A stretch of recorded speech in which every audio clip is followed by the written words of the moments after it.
ദിവസമായിരുന്നു സംഗീത ലോകത്തെ ഏറ്റവും ജനപ്രിയ പുരസ്കാരങ്ങളിലൊന്നായ ഗ്രാമി പുരസ്കാരങ്ങൾ പ്രഖ്യാപിച്ചത്. ഇത്തവണത്തെ ഗ്രാമി പുരസ്കാര വേദിയിൽ ഇന്ത്യയുടെ സാന്നിധ്യം വളരെ വലുതായിരുന്നു. എന്നാൽ കുറച്ച് മാസങ്ങൾക്ക് മുൻപ് ഇന്ത്യയിൽ ഗ്രാമി അവാർഡുകൾ കൂടുതൽ ചർച്ചയായത് നമ്മുടെ പ്രധാനമന്ത്രി നരേന്ദ്രമോദി കാരണമായിരുന്നു. മറ്റൊന്നുമല്ല, ഇന്ത്യയിൽ നിന്നുള്ള ഗ്രാമി അവാർഡ് നോമിനേഷനുകളിൽ ഇടം പിടിച്ച മോദിയുടെ ഗാനമായിരുന്നു പ്രധാന ചർച്ച. എന്നാൽ നരേന്ദ്രമോദി പ്രധാന വേഷത്തിലെത്തിയ അബൻഡൻസ് ഇൻ മില്ലറ്റ്സ് എന്ന ഗാനം ഇപ്പോൾ ചർച്ചകളിൽ എവിടെയുമില്ല. പകരം ശങ്കർ മഹാദേവന്റെ ദിസ് മൊമെന്റ് ആണ് നിറഞ്ഞു നിൽക്കുന്നത്.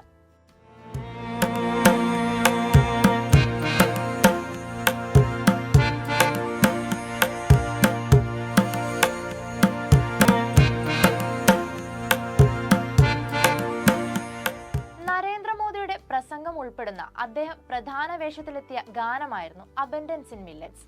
ഇന്ത്യൻ അമേരിക്കൻ ഗായിക ഫാൽഗുനി ഷായും ഗൗരവ് ഷായും അവതരിപ്പിച്ച ഈ ഗാനം കഴിഞ്ഞ വർഷം ജൂണിലാണ് പുറത്തിറങ്ങിയത്. ആരോഗ്യ ആനുകൂല്യങ്ങളും പോഷക സമൃദ്ധമായ ധാന്യങ്ങൾ പ്രോത്സാഹിപ്പിക്കുന്നതിനുമുള്ള സർക്കാരിന്റെ പദ്ധതികളായിരുന്നു ഗാനത്തിന്റെ പ്രധാന വിഷയം. ഐക്യരാഷ്ട്രസഭ പ്രഖ്യാപിച്ച പ്രകാരം മില്ലറ്റുകളുടെ അന്താരാഷ്ട്ര വർഷമായിരുന്നു കഴിഞ്ഞത്.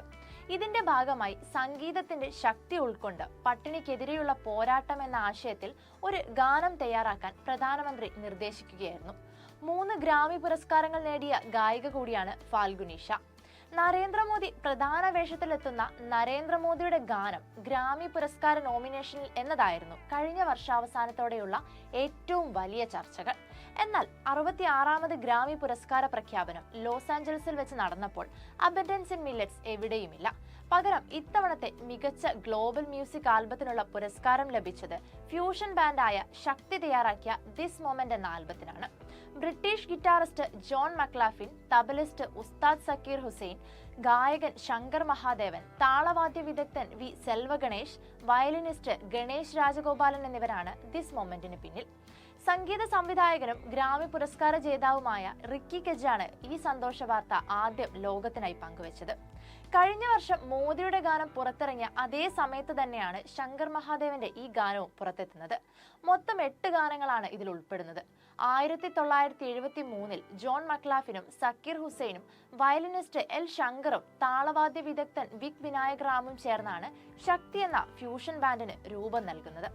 പിന്നീട് 2020 ശങ്കർ മഹാദേവനെയും വിക്കു വിനായക് റാമിന്റെ മകനായ സെൽവ ഗണേഷിനെയും വയലിനിസ്റ്റ് ഗണേഷ് രാജഗോപാലിനെയും ഉൾപ്പെടുത്തി മക്ലാഫിൻ ബാൻഡിന് പുതിയൊരു മുഖം നൽകുകയായിരുന്നു.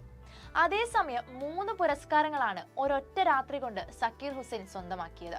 മികച്ച global music performance, contemporary instrumental album, global music album എന്നീ വിഭാഗങ്ങളാണവ.